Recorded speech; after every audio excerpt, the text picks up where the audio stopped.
پاکستان سے کسی نے پوچھا ہے بہن کو جائیداد میں آدھا حصہ کیوں ملتا ہے؟ میرا دوسرا سوال یہ ہے کہ اگر بھائی اپنی ذمہ داریاں پوری نہ کرے تو کیا بہن جائیداد میں پورا حصہ لے سکتی ہے؟ دیکھیں، مسلمان ہونے کا مطلب پتہ ہے کیا ہے؟ اپنے آپ کو اللہ کے حوالے کر دینا۔ تو اللہ میاں نے کہا کہ لڑکے کو دگنا ملے گا، لڑکی کو آدھا ملے گا۔ تو اب اس میں حکمت سمجھ میں نہ بھی آئے تو بھی اللہ کے حکم پہ راضی رہنا ہے۔ تو کیونکہ اگر ایک ایک حکم آپ کو سمجھ کے ہی عمل کرنا ہے تو پھر شیطان نے بولا تھا کہ میں آدم کو سجدہ کیوں کروں؟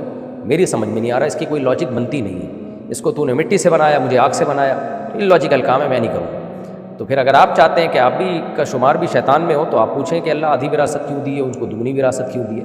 مسلمان کا کام ہے بھائی اللہ نے جو حکم دے دیا اس کو ماننا ہے، بس حکمت سمجھ میں آئے نہ آئے، اسی کو عبودیت کہتے ہیں۔ باقی اس کی حکمت اگر غور کیا جائے نا، 2 اور 2 4 کی طرح واضح ہے۔ مرد کو دگنی تو دی اللہ نے وراثت، لیکن اس پہ خرچے 4 گنا ڈال دیے۔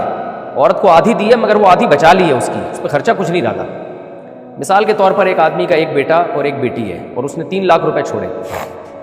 اب لڑکے کو مل گئے 2 لاکھ، بیٹی کو مل گیا 1 لاکھ، لیکن لڑکے پہ خرچے کتنے ہیں؟ جب یہ نکاح کرے گا تو مہر کا خرچہ، نان نفقے کا خرچہ، گیس بجلی کا خرچہ اور ولیمے کا خرچہ، اور پھر بچے کی ولادت کا خرچہ، پھر بچوں کو پالنے کا خرچہ، بچوں کی تعلیم کا خرچہ۔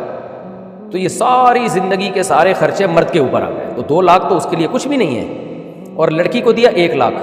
جب اس کی شادی ہوگی تو اس 1 لاکھ میں اس کے ذمے کچھ بھی نہیں ہے، سارا خرچہ اس کے شوہر کے ذمے ہے۔ جب اس کے بچہ ہوگا تو سارا خرچہ اس کے شوہر کے ذمے ہے، بچوں کی تعلیم شوہر کے ذمے، اس کے بچوں کا علاج شوہر کے ذمے۔ تو اس لڑکی کو 1 لاکھ دے کے پورے 1 لاکھ اسلام نے بچا لیے، اور لڑکے کو 2 لاکھ دے کے خرچہ اس پہ 2 کروڑ کا ڈال دیا ہے۔ تو اس لیے اسلام نے عورت پہ احسان ہی کیا ہے اور اس کو ہی فیور کیا یہاں اسلام نے۔